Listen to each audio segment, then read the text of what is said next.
Joining us for latest managerial interview is joint manager John Underwood. John, not the greatest game of football that you'll ever see, between two sides struggling to get some wins. First half, very tight affair, you got a lead, and then second half you've got to be disappointed with the manner of the two goals that you've conceded. Yeah, disappointed is an understatement, Aid, to be honest. We put so much hard work into the first half. I disagree slightly. I thought the first half was a good game of football. I thought it was end to end. There was very little between the sides. I thought we worked ever so hard. I thought we deserved our lead at half time. I thought we restricted them to very little. And then second half, we just said it in there, we've committed football suicide, to be honest, particularly with the second goal. Obviously you won't see a more gift-wrapped goal in the league this season than that, with the game poised at 1-1, and we've just had probably two reasonable chances in the game through Tyler. I think Ben got beyond the defence and slipped it to Tyler, and he's missed the target, and then Tyler's cut in from the left and opened the goal up, and then again not hit the target. I thought at that stage, we were pushing to get back in front, and the goal was just horrific. Absolutely no need to hurry that throw and put Togs under pressure.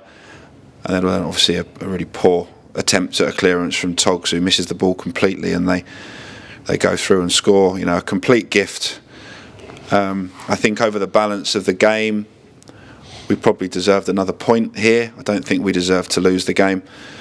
But yeah, you cannot give goals like that away, and I thought we started the second half a little bit sloppy as well. Even the first goal, we gave a ball away. Sean looking to play into a front player and left it short, and they broke on us. And fortunately, one of their big threats is Danny Mills on the back post, and the plan was for Edon to compete with him for all of those crosses, and maybe because we'd given the ball away and they broke on us, we weren't set, so he wasn't, and Sean was marking Mills on the back post, which is a mismatch, and they end up scoring from it. So yeah, really disappointing to let them back in it early in the second half, and yeah, as I said, the second goal is just horrific. I just can't explain. We've got some young players on the pitch and in the team at the minute, but it was experienced players that really should know better. I thought we took some chances second half that we didn't need to take, and we got punished. So yeah, really disappointed. It becomes a run similar to the one we had earlier in the season, where we were in games, competitive, but forgot how to win games and kept coming out on the wrong side of games that we shouldn't be. Just like this, I think of Chippenham at home and games like that we shouldn't have been losing, and we did.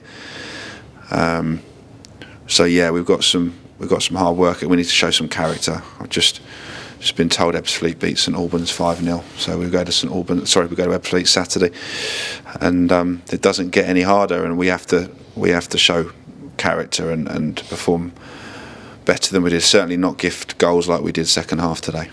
Was it really important, because obviously both sides are on a bit of a poor run? Yeah. Both sides have only got 2 wins in the last 10. Yeah. And it looked like it was going to be a 1-1, and then the disappointment from that. How did you get over that? Because you went with 3 up front and maybe 4 up front with Manny, Kayani, Alfonso up there, but still didn't make the goalkeeper work overly, apart from a header by Imran that forced a good save.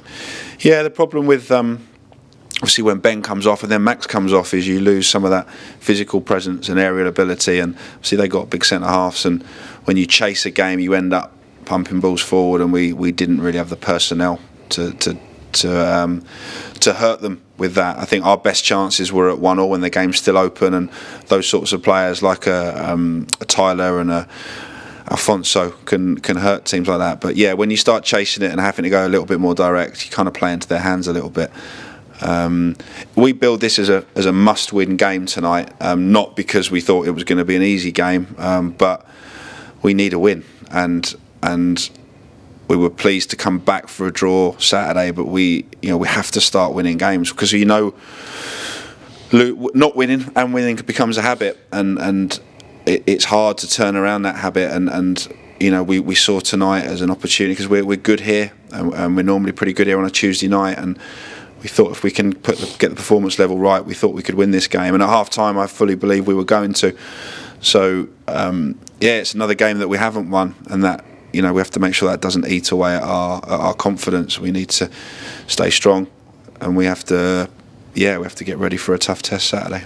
How disappointing is it for yourself and Bakes, both central defenders, to when games are won on an error? Because, like you say, didn't need to rush the throw, and it put Togs under a bit of pressure, and he's missed it, and you two must kind of tear your hair out. Yeah, if you have, well, it does. I mean, honestly, you just, you know, as with all managers at this level, it means everything to you, and you see your team performing well, particularly first half, and you know, earn yourself a lead.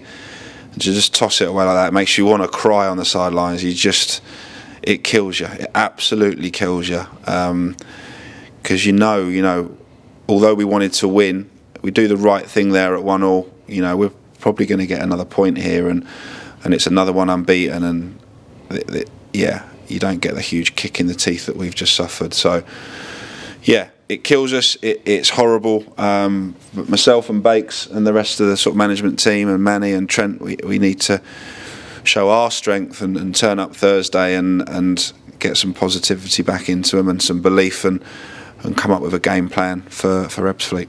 Is that the hard bit? Because when the players came off tonight, they were obviously gutted with that. You could see that in their faces and how they walked off. Is that what you've got to try and concentrate on Thursday, to get that lift back in the guys? Yeah, you do. I mean, you know, I just talked to Cooley. I thought Cooley was magnificent again tonight, and it's his poor decision with the throw, and he's held his hands up, said he shouldn't have done it. You know, Togs wasn't calling for it. Cooley just was in a rush because he wants to win the game, and he wanted to get the ball back into play. But we had Max, who needed to come off at that point. We wanted to make a change, and Bakes was trying to tell him to stop and not take the throw quickly. And Cooley didn't hear him, but yeah, it is. So he's had a good game, but he goes away as the one, along with Togs, obviously, who have cost us the win today with that goal. So we do have to pick them up. It's going to feel, we just said it in there, you know, it's going to, Ebbsfleet away will feel like Havant away when we're on that awful run. Very similar run to the one we're on now. Not getting well beaten, but not getting what we think we deserve in games. And we went to Havant and no one gave us a chance, and we beat them. And we have to take that sort of spirit and that belief into Ebbsfleet. You know, you look at Tonbridge went and won at Dorking at the weekend, and those results do happen. We'll be massively unfancied, massive underdogs. We have to try and find a way of getting a positive result there. Thank you very much, John. Cheers. Okay.